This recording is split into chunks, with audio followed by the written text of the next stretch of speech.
Assalamualaikum warahmatullahi wabarakatuh. Nama saya Dudi Abdul Halim. Di video kali ini saya akan menanggapi terkait soal UAS manajemen kurikulum dan program pendidikan yang diampu oleh dosen Bu Wiji Hidayati MAG. Oke, eh, tanggapan yang pertama yaitu tanggapan terhadap program kebijakan kurikulum Merdeka Belajar Kampus Merdeka di perguruan tinggi tahun 2020. Nah,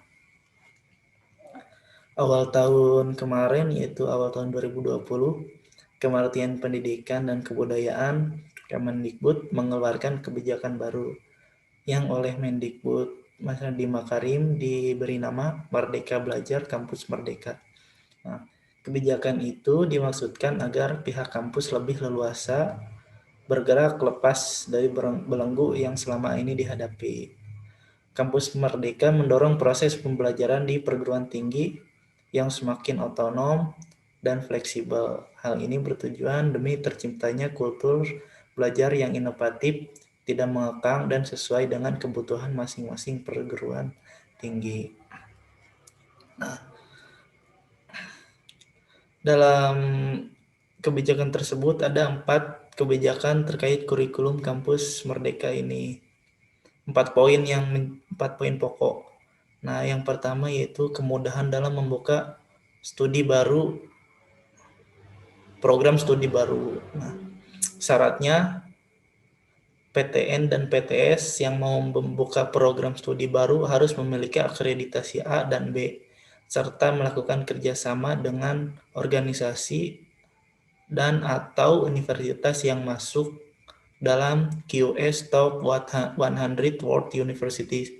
Nah, terus yang kedua, mempermudah proses akreditasi perguruan tinggi. Nah, saat ini akreditasi wajib dilakukan 5 tahun sekali. Nah, yang ketiga itu perubahan status syarat menjadi PTN BH dipermudah. Terus yang keempat, hak belajar 3 semester di luar program studi dan perubahan definisi SKS. Nah, mahasiswa di poin keempat ini, mahasiswa diberikan kebebasan untuk mengambil ataupun tidak SKS di luar kampusnya semajap 2 semester atau setara dengan 40 SKS. Nah, ditambah mahasiswa juga dapat mengambil SKS di prodi lain di dalam kampusnya sebanyak 1 semester dari total semester yang harus ditempuh. Nah, poin keempat ini sangat bisa dibilang memerdekakan mahasiswa menurut saya lah. Dan ini hal yang baru bisa mengeksplor lebih jauh pemahaman-pemahaman terkait prodi lain dan kita langsung belajar sesuai dengan SKS itu. Ya, ini terobosan baru lah. Oke, saya lanjut ke soal kedua yaitu bagaimana respon perguruan tinggi secara nasional terhadap program pemerintah yaitu kurikulum Merdeka Belajar Kampus Merdeka di perguruan tinggi tahun 2020-2021 berdasar jurnal ilmiah. Nah, pertama respon mayoritas perguruan tinggi dalam jurnal ilmiah saya cari masih jarang ya. Namun respon dalam kanal-kanal berita itu banyak, mayoritas perguruan tinggi tersebut menganggap dan menyambut baik kebijakan tersebut karena ini terobosan baru yang dikeluarkan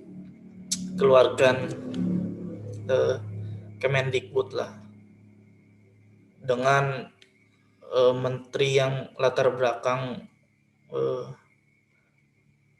bukan dari pendidikan itu. Nah,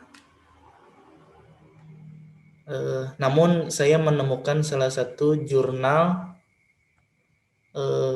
terkait kebijakan kurikulum Merdeka Belajar ini, yaitu jurnal yang berjudul Tantangan Implementasi Kebijakan Merdeka Belajar kampus merdeka pada perguruan tinggi Islam swasta di Indonesia. Nah, inti dalam isi jurnal tersebut adalah isinya yaitu mempertanyakan mekanisme penerapan kebijakan tersebut seperti apa. Tantangan implementasi kebijakan Merdeka Belajar adalah satu, mekanisme kolaborasi antara PTKIS dan program studi di pihak luar kampus itu seperti apa. Terus yang kedua, perubahan paradigma pada PTN berbadan hukum untuk bersaing pada skala internasional. Terus yang ketiga, mekanisme magang di luar program studi, strategi yang perlu dilakukan agar kebijakan ini efektif, produktif, dan efisien. Nah, di sini juga berisi saran ya, selayaknya Menteri Pendidikan dan Kebudayaan berkenan mendengarkan pertimbangan lagi saran masukan dari berbagai kalangan dengan latar belakang yang berpendidikan gitu. Nah, dan di sini juga perlu dilakukan kajian secara mendalam terkait karakteristik pendidikan di Indonesia, permasalahan pendidikan pada era sebelumnya lagi. Di jurnal tersebut hanya mempersalahkan tantangan-tantangan tersebut ya. Mungkin tanggapan saya terkait soal-soal UAS manajemen kurikulum dan program pendidikan itu cukup ya, karena ya belum banyak yang bisa ditanggapi karena programnya pun belum berjalan. Nah, karena terhalang pandemi. Nah, mungkin mohon maaf apabila ada kesalahan yang saya sampaikan atau saya ucap, kritik dan sarannya bisa disampaikan. Mohon maaf. Wassalamualaikum warahmatullahi wabarakatuh.